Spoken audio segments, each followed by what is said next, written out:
Na tela preta, em letras brancas maiúsculas, aparece a frase Ministério da Cultura apresenta. Sobre fundo preto, surgem os logotipos institucionais, Lei Rouanet, Ministério da Cultura e o emblema do governo do Brasil, ao lado do povo brasileiro, em amarelo, azul, vermelho e verde.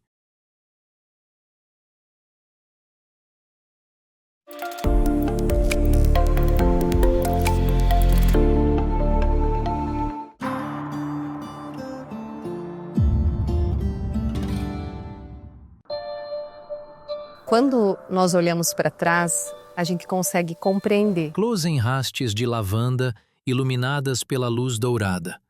O fundo é desfocado, criando um borrão suave de verde e azul. Que não existe nada do passado que não siga conosco no presente. Resgate cultural, resgate da conexão com a família é algo que realmente é muito forte e necessário para o ser humano. É ali, entre o vapor das panelas e o som dos talheres, que a comida deixa de ser apenas sustento e passa a contar histórias. Nesta jornada, percebemos que a culinária fala sobre quem somos.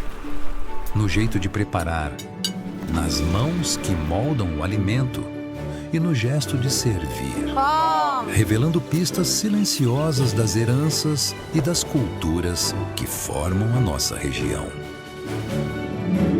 Descobrimos os fios invisíveis que costuram o solo generoso, as mãos que o cultivam, transformando tradições antigas em memória viva.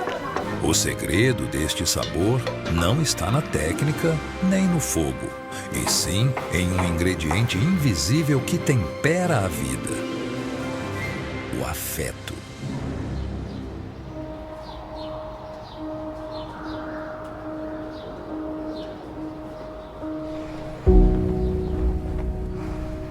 A bandeira italiana, verde, branca e vermelha, tremula em mastro entre ciprestes e palmeiras, sob céu parcialmente nublado. Colinas cobertas de vegetação se estendem ao fundo.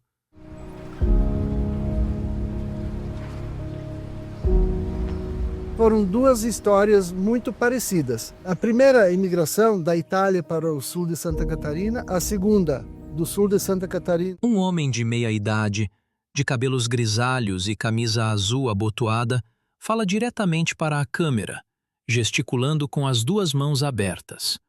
Ao fundo, uma paisagem de campos e serras sob luz diurna. Na tela, em letras brancas, Cláudio Espricigo, descendente de italianos. Depois de 40, 50 anos, para o Vale do Rio do Peixe. Uma casa de madeira pintada de azul, com telhado de telhas de barro, está cercada de vegetação verde e exuberante nas encostas. Uma bandeira da Itália em mastro se destaca no jardim. Estivemos aqui, pobres, nada para comer, né? Daí nada em cima da carroça. Uma senhora idosa de lenço na cabeça e blusa floral ri com entusiasmo, os olhos semicerrados de alegria. Ao fundo, a madeira azul desbotada de uma construção rústica.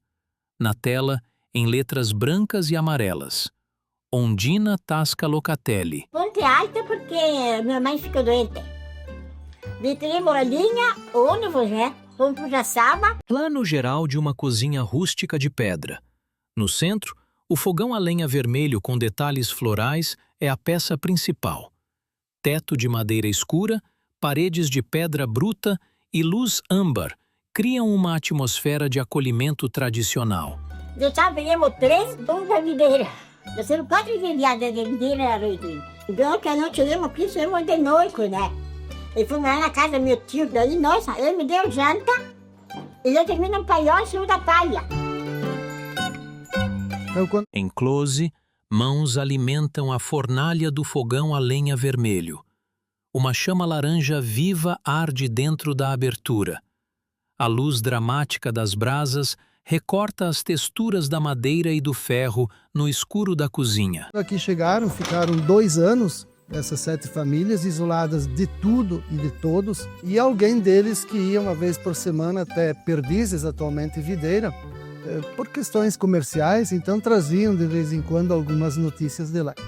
Meu pai viajava. Um armário de madeira exibe uma coleção de chaleiras e objetos decorativos, iluminados por luz quente. Em primeiro plano, vidros desfocados criam profundidade. Ficávamos eu e minha mãe e os irmãos e a grande família. Uma senhora idosa de cabelos grisalhos e óculos sorri com ternura, olhando levemente para o lado. A luz suave destaca as rugas do rosto e o microfone de lapela preso à blusa estampada em azul. Fundo desfocado e sereno. Que nos rodeava, que eram os vizinhos, sem poucas famílias, mas famílias grandes e sempre juntas. Eu era meio curioso também, né? Eu vinha para ir na missa, eu ia lá onde é que tinha os nonos. Na época tinha uns 50 anos, parecia que era um velho que nossa, né? Um ancião de cabelos brancos e camisa listrada fala diretamente para a câmera, gesticulando com a mão esquerda aberta. A cozinha ao fundo exibe armários e prateleiras de madeira com louças e utensílios. Luz quente e intimista. Que eram os primeiros que vieram aí, naquela grupinha de 5 ou 6 deles lá contando história e eu no meio ali escutar, né? E conheci todo mundo pelo nome, né? Mas nós fomos criados tudo, falamos bergamasco. Bergamasco. Parece que briga, mas é bergamasco. Um ancião de chapéu de palha e camisa listrada gesticula com os dedos sobre uma mesa de madeira, como se contasse ou explicasse algo. A luz quente envolve a cena de modo natural e acolhedor. Nunca foi uma jogada que não caiu trem? Ah, não. Como é que vocês chamavam no dialeto de vocês, em italiano? Chamava de amanhã. De amanhã tem pronto quando é mesmo. Nada de bergamasco, me tem amanhã. Ele vai também dizer assim, tudo na mesa, como na hora do almoço, do jantar, era todo mundo junto. Eu nunca gostei de mim por vez. Todos os tios, os primos vinham. Uma mulher de chale bege e saia escura atravessa o portal de uma porta vermelha para o interior rústico, enquanto 3 pessoas sentadas à mesa de madeira conversam ao fundo. Paredes de pedra e folhagem verde emolduram a cena de chegada. Aos finais de semana, visitar o nono e a nona, então ali era a casa onde é o ponto de encontro de toda a família. Então sempre tinha muita gente. Se reunir, fazer um serão e tomar um vinhoto. Da onde que surgiu o gosto em fazer vinho? Me conta um pouquinho mais. Um ancião de bigode e chapéu de abas largas gesticula com as mãos enquanto fala, sentado em uma adega. Prateleiras com garrafas de vinho se empilham ao fundo. À sua esquerda, um acordeão repousa sobre a superfície de madeira. Luz âmbar e intimista. Na tela, Albino Cividini, descendente de italianos. Veio dos antepassados, né? Dos meus avós. Chegaram aqui, já começaram a plantar os pés de uva, e colocavam o esmagador e com os pés. Colocava a uva ali, acertava dentro com os pés, esmagava. O senhor tem alguma lembrança lá atrás de quando era criança? Imagina, se não, parece de ver meu pai ali junto, minha mãe junto, com aquela travessa, assim, que colocava o vental com nós, assim, participar, meus irmãos mais velhos, eram 8. Quando alguém matava o porco ou um boi, chamava os vizinhos e repartiam entre si, porque quando não existia energia elétrica, não tinha como conservar essa carne. Um pedaço cada um, porque nós também ganhava dele. Dava um pedaço. Uma senhora idosa de lenço na cabeça e avental está de pé na cozinha rústica, gesticulando em direção à câmera. Um vaso com flores amarelas aparece desfocado em primeiro plano. Daí eles matavam o porco, dava de volta um pedacinho. Nosso costume, quando o pai falava de matar um porco, a primeira coisa era ir numa tiguera lá achar o espeto, né?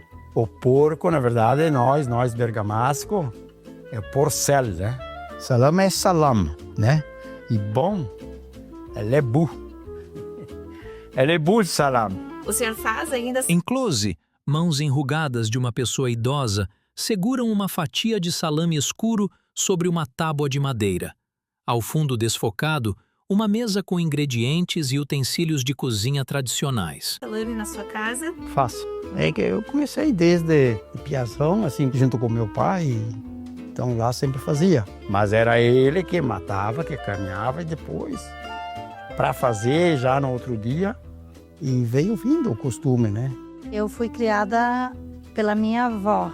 Quando a minha avó amassava o pão, coisas assim, eu sentava sempre do lado dela, ela ficava amassando. Uma mulher de óculos, lenço vermelho na cabeça e blusa branca fala com expressão animada. Ao fundo, o fogão a lenha vermelho com detalhes florais e as paredes de pedra da cozinha criam um cenário de memória e tradição. Eu ficava numa cadeira aí só observando ela. Era pão com nata e o chá de erva. Ai, era uma delícia, uma delícia. Era muito bom. Eu estudava de manhã e chegava em casa de meio-dia.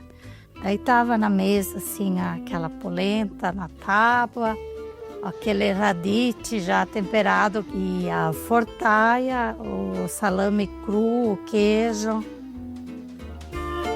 Um dia como hoje, que é um dia que as nuvens vão fechando, é um dia de puro afeto para mim, porque era quando a minha nona... Uma mulher de cabelos loiros, ligeiramente de perfil, fala com suavidade. O fundo desfocado sugere ambiente ao ar livre, com pontos de luz. Na tela, em letras brancas, Magda Donadel Gemelli, descendente de italianos. Eu acendi um fogão a lenha, né? Ela pegava uma panela de polenta e ela fazia ou grostoli, ou bolinho de chuva, né? Ou fazia bolacha, porque aí eles não podiam ir para a roça, né? E a gente ficava, então dia de chuva era dia de festa quando eu ia na casa dela. Em close, mãos enrugadas quebram ovos sobre uma tigela de borda azul. Tomates maduros e cebolas frescas aparecem ao redor sobre superfície de madeira. A luz natural suave realça as texturas dos ingredientes.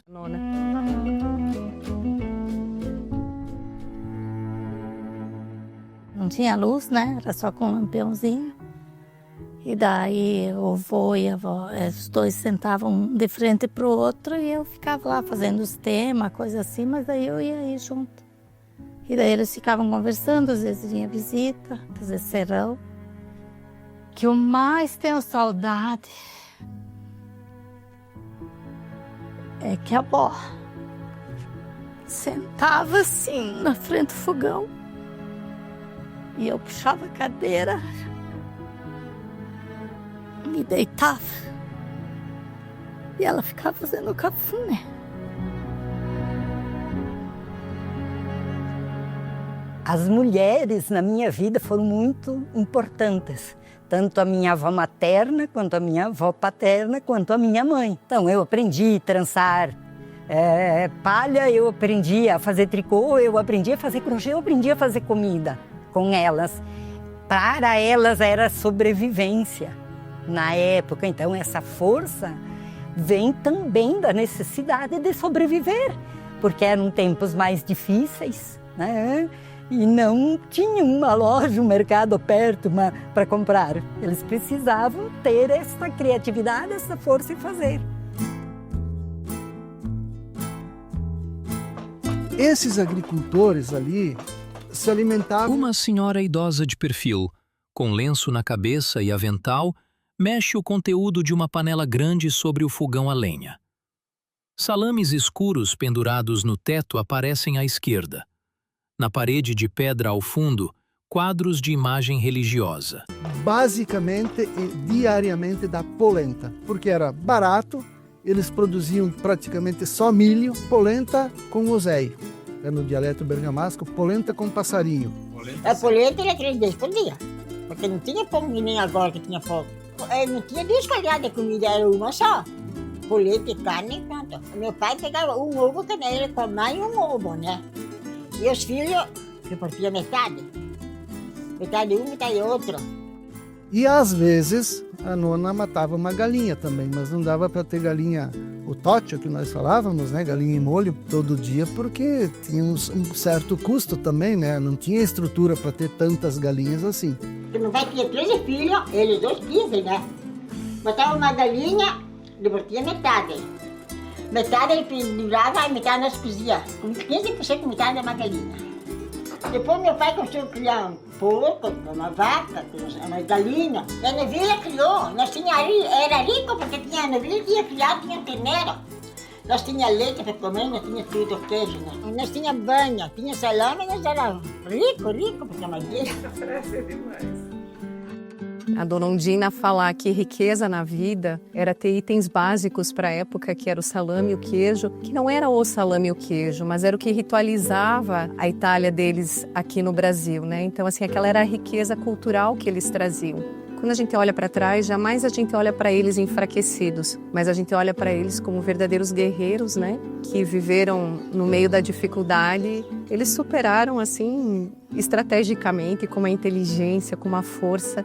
E eu ainda tenho, até hoje, na minha família, a gente preserva o dia da polenta. Que a minha mãe, no dia que ela fazia polenta, nós ainda fazemos a polenta e nos reunimos. Hoje, ao participar desse almoço, eu lembrei dos meus tempos de infância, da família grande e numerosa, desses momentos de alegria, de felicidade, de poder estar todos juntos. E o italiano tem essa característica. Pessoas reunidas, cada um com a sua história e falando. Esse é o sentimento, aquece o coração, porque era isso que nós fazíamos na época. Resgatar a história é honrar vivendo mais leve, é honrar podendo agora fazer o ragu de salame com a polenta e experimentar numa mesa compartilhada, já com um pouco mais de conforto, com um pouco mais de atenção, não num tempo de sobrevivência, mas num tempo de realmente viver essa experiência. Mas é muito gratificante você perceber que tem pessoas que têm esse olhar de restaurar, de trazer essas memórias, de dar continuidade ao legado dos nossos antepassados, né? Que para manter a tradição, né? E daí o pessoal vai levando a nossa cultura para frente. Vista aérea ao entardecer de uma vila encravada em vale. A luz dourada banha os telhados e as colinas. Um arco amarelo, possivelmente portal histórico, atravessa a estrada principal da cidade, emoldurado por fios elétricos em primeiro plano. A Rui 30 foi a primeira cidade do mundo, fora da Itália, a implantar a língua italiana no currículo escolar. Nós temos o Centro de Tradições Italianas, grupos culturais como grupos de danças, coral infantil, para que também as crianças comecem a pegar gosto por essa cultura, para que no futuro possam levar adiante. E nós temos muitas famílias, muitos vizinhos ainda, né, no interior do município que ainda mantém essa característica, tradição que herdou-se, né, dos nossos antepassados. Salame, não sei. Não tem nada de segredo, né? O que eu faço, a gente moe a carne, deixa numa mesa e põe tudo os ingredientes, que é os temperos. Aí amassa ela bem, o máximo. O tempero que a gente usa é puro, é verde, tirado da horta e de várias maneiras, vários temperos para contentar os parentes, né? Você sabe como é que é. A começar, a gente gosta da tradição, de manter. Até o dia que nós vamos colher a uva, daí eu pego 7, 8 vizinhos ali, amigos. Daí nós vamos lá, tiremos a uva, viemos ali para esmagar. Já chega um churrasquito ali e depois a gaita. Né? Daí a gaita faz parte, vira uma festa, né? E a senhora ajuda lá a colher as uvas também? Eu fico e faço almoço para os companheiros dele que vai lá para tirar a uva da parede. E acompanha a cantoria depois? Sim, depois todo mundo, tudo junto. Comida e a música. A comida e a música é o que une as pessoas. E de romance na vida encontrei aquela mulher que um dia eu deixei, muito arrependida, me embora não dei. Me pediu perdão, mas eu não perdoei. O que é uma comida afetiva? Bem, a comida afetiva é aquela comida que a gente aprendeu lá desde o berço, feita pelas mãos da nona, pelas mãos da mãe, que mesmo que não seja tecnicamente melhor do que outras, mas aquela feita com aquele temperinho, com aquele jeitinho da nona, da mãe, da família, essa é uma comida afetiva. Eu fico muito emocionada quando eu estou aqui, cozinhando e arrumando as mesas e servindo as pessoas. Fico feliz, eu viajo, como diz, eu saio de mim, eu só quero fazer. É o amor, né? É a paixão de cozinhar. Como que eu sinto me fazendo comida? Me sinto com orgulho de fazer aquelas coisas. Me sinto com orgulho. Eu faço o que eu gosto de fazer, eu adoro fazer. Quantos pão vai entregar amanhã? Vou fazer uns 15 pão, acho. A senhora vende, né? Vendo. Eles não querem que eu faça o pão, eles não querem que eu trabalhe. Eu vou fazer o quê? Eu vou ficar sentada chorando. É isso. Eu vou trabalhar. Eu também penso assim. Eu quero trabalhar. Eu falei para ela hoje, eu quero ser, quando eu crescer, igual a senhora. Com 94 anos eu quero estar cozinhando, firme e forte. Que eu senti hoje, né, em poder ver a emoção da pessoa mais idosa, de ver meu filhinho pequeno aqui, vivenciando uma mesa compartilhada, essa emoção profunda, porque é voltar realmente para as memórias da infância, né? E é através da alimentação que a gente cria memórias incríveis, que são as nossas primeiras conexões emocionais.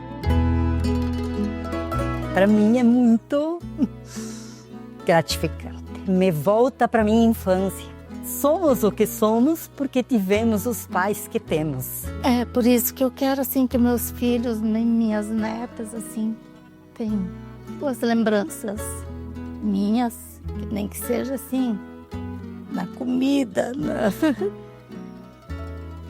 Então, reviver essa memória e deixar para eles também é algo que faz as gerações seguirem um fio de amor, que é invisível, mas que fica eternizado pelo alimento e pelas memórias.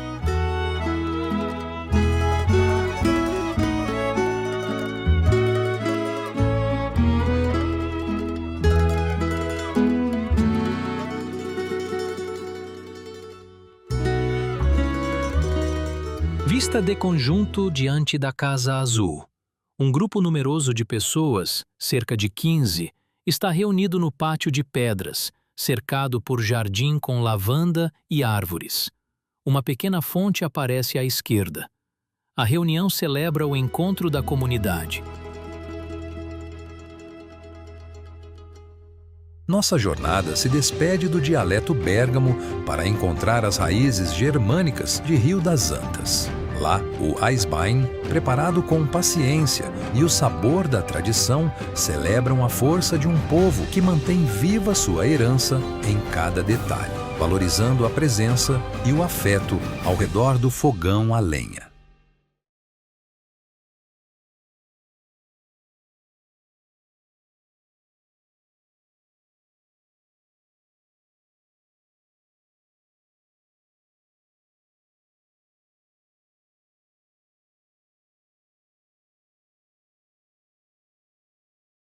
Na tela escura, o texto informa: este projeto foi realizado com o apoio da Lei de Incentivo à Cultura, Lei Rouanet, PRONAC número 24149294.